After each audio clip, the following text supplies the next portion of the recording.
level. Beth level. We bow. Calls it, we bow. Beth level, we bow. It's gonna be so dumb. But now I just started recording. Keep walking.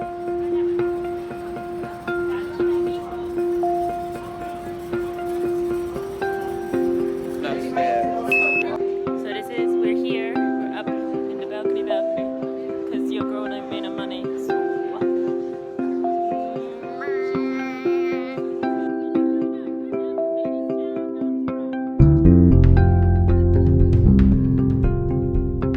Hi, Internet. So this evening I had the privilege to see the final performance of the Prom on Broadway, and I need to talk about it because it was incredible. This show is very important to me. I saw it with my roommate Miriam, and we're gonna sit down and talk about it together. That's what this video is. I just want to give you a little breakdown. You may have seen them perform on the Macy's Thanksgiving Day Parade this past year, I guess. It was the first same-sex kiss on the parade, which is pretty cool. It's a show about a bunch of like Broadway stars that have some bad press and are having some trouble in their career, and they find a cause to go like boost their PR, and the cause they find is this teenage girl who wants to take her girlfriend to the prom in Indiana, and the school cancels the prom instead of letting her take her girlfriend. So this is my roommate Miriam. She has seen the Prom 3 times. I've seen it 4 times. We've seen it together twice, tonight being the 2nd time, and we both recognize how privileged we are to have seen it so many times. We're both queer women, so we're gonna chat about what it means to us to see that kind of representation in this particular media that we're both very, very fond of. Miriam actually works in the industry. Mm-hmm. I studied theater in college, love acting, haven't done it in years, but I am a part of that world still. Both times we've seen it together, there has been a small child that has been seeing it within our vicinity. So tonight there was a 5.5-year-old sitting next to us. Mm-hmm. The time before that, the little girl was 9, and both times I have stopped the mothers and had a conversation with them, just thanking them for bringing their child to see this show. I just get so much more emotional with the idea that there was this 5.5-year-old little girl sitting next to me, and like if I had been able to consume media like this at 5.5, I wouldn't have come out at 25. Especially tonight, I think there were a number of younger people in the audience. But also a lot of middle-aged men. The main of the Broadway stars is a heavier-set gay man. The character's name is Barry, and so it, as much as it is also relatable to young queer women, it is also relatable to older gay men and being able to provide for another generation something that they did not receive. And one of the things that is said at the end of the show, one of the 2 girls finally confronts her mother about her identity and comes out in front of the entire school, which was the thing that she was most afraid to do, as her mother is starting to make up a scene and being like, no, this is not who you are. Barry basically says, if you fight her on this, you're going to lose your daughter forever. And because earlier in the show, he has said that he hasn't spoken to his mother in 30 years. And so I think that's why it really resonates for so many different types of people. Let's break down the 3 things you find most significant about this show and why it was so important to you. You go first. I think for me, number 1 would be, in general, the character of Alyssa Green I found so relatable. Her struggle with her identity and her struggle with perfectionism. So Alyssa is like the girlfriend whose mom is the president of the PTA. She's the one that Emma wants to take to prom, and her whole storyline is about her struggling to even come out to almost to herself as much as it is to her mother and to everyone else. But there's this song called Alyssa Green that I highly recommend that you listen to, that is basically about her struggle to be perfect for her mother. And I think there's growing up, there was a lot of pressure on me, and I think a lot of us, to be like, A's were the only thing that I was expected to get. I was expected to get straight A's, and if I didn't, that was a disappointment. Interestingly enough, this was mostly from my father. Oh. Like, that's where like the grade pressure came from and the participation pressure came from. Sorry, Dad. I know you're gonna watch this. From a story standpoint, what this show does really well is it uses its lyrics and it uses its songs to say one thing and mean another. And it's something that I've not experienced with storytelling and musical theater in the same way, is that they're singing this song, Tonight Belongs to Us, and it's pop music and there's dancing and it's all of these feelings of prom, and in that moment, I'm thinking, oh, well, what was my prom like? And then realizing, like, I don't talk to anyone from high school anymore.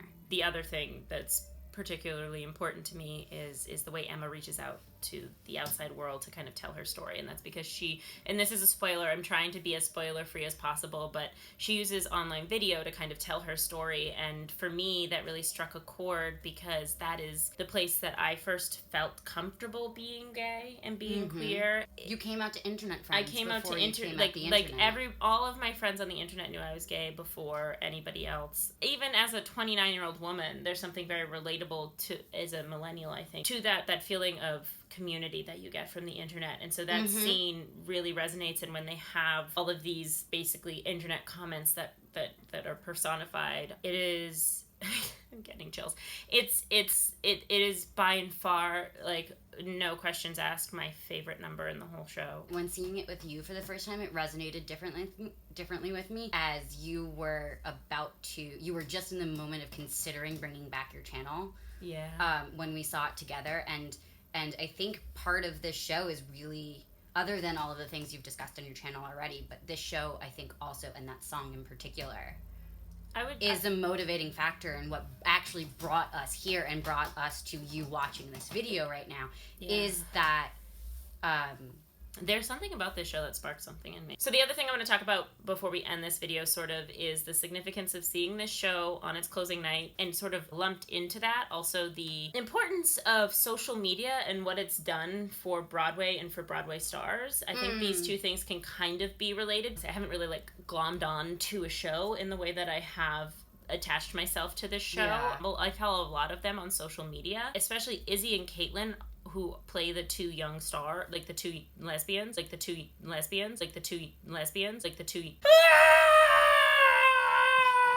lesbians are incredibly active on social media. Yeah. I think one of the reasons they are so active on social media is because they recognize the significance of what they're doing, and they recognize the impact that their show has had. I'm gonna go on a tiny tangent real fast because this channel is about mental health. Something that I admire so much in particular about Caitlin Kinnunen is that she has had to leave the show mid-show because she was having a panic attack, which is completely understandable based on the character that she plays, honestly. Yeah. Among other things, what I admire so much about her is the fact that she made a whole, video on her Insta story about having to go to the doctor and change her meds I just thought, I was blown away by her openness about that. I think that happened before I restarted my channel as well. And I think it was just another factor in me being like, if these people can be so open about this, I should be more comfortable back in front of the camera again, basically. All of that being said, they're super active on social media.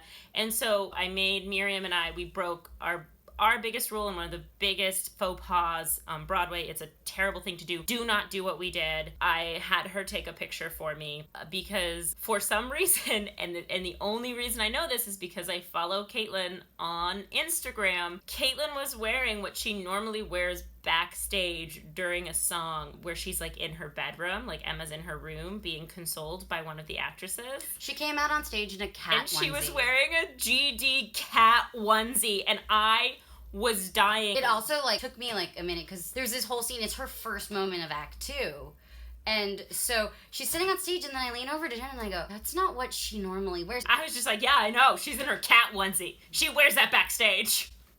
But quietly, because we were in a theater. Yeah. Seeing a show in its closing night is a very unique experience. The energy of this audience was absolutely insane. This was the second Broadway show closing I've been to, the first being Finding Neverland, where I was a production assistant on the show. There were a couple of people involved with the prom that I got to see tonight that I worked with, to be able to tell them as just an audience member and as a participant and somebody who knows what the emotions are on a day like this, and being able to say, this is the most infectious experience, because that is why we see and we do theater, is because there is no other medium where you feel it the way that you feel it when it's in front of you. Right. Three full standing ovations during the show. There were some partial standing ovations after little numbers in the beginning. Every single entrance got at least 30 seconds of applause, including some of the ensemble members got at least 15 seconds of they had to stop speaking. Yeah. Because everyone was really excited, when the kids showed up for the first time. And then the moment that Alyssa said one thing, there was another 30-second. Yeah. And Act 1 was probably 20 minutes longer than it was supposed to be. I was blown away by the professionalism and also the humor that all of the actors had, because they had to stall their lines. Mm-hmm. They had to improvise and kind of stand there / do something else. And of course, because two of them were playing Broadway stars, they basically just played to the audience directly and just were like, thank you, we love it. But then at the same time, there were the other actors who kind of just had to stand there and wait until, because Caitlin got at least 60 seconds. She's just standing there frozen in time with her guitar case, and she broke. Eventually she started breaking because she's supposed to be stone-faced and still, and she couldn't stop from smiling. Can you blame her? So the prom, changing lives. That's what it does. We're going to leave you with this note. Oh, so yeah. In case you didn't know. I'm a lesbian, but this is, so in the show, they do a rally, and Barry, who's the gay man, wears a t-shirt that says, I'm a lesbian, and the show sells these shirts that say, we're all lesbians. Everyone wears a we're all lesbians, but Barry has one that says, I'm a lesbian, and so then Miriam made me this. I will link to her Etsy store. It's called Summer of String. She makes bracelets that say both we're all lesbians and I'm a lesbian. Here's a picture of me and Izzy in matching bracelets. I went to 54 Below with Miriam, and Izzy was one of the performers. I'm in love with her! And on that note, goodbye, Internet. I need to do some sort of ending to this. Fine. The Prom, it was an incredible show. I'm very, very sad that it's over, and I'm very grateful for every single person that was involved in the show. There's so many people who I think need to see the show. What's amazing is that they will hopefully get the opportunity. It's going to be made into a movie on Netflix. It's going to be touring. I don't know when it's going to be touring. I think it's a little ways off, but not too far off. Anyways, we're all lesbians. Thank you for watching this long, rambly video where we just talk about a Broadway show that we loved. We can call it Jen and Miriam Go to Broadway. I don't know. Ding. Wait. This is a new Hang on. Thumbnail. Ding. Thanks for watching. Don't forget to like this video and subscribe to my channel. And you can ding the little bell so you get notifications. Yeah, every time I post a video. Nice job. I'm very proud of you. It's time to dance! Okay, bye. I love you. I'll see you next Tuesday.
She has to point out that she's a year younger than me. younger than her.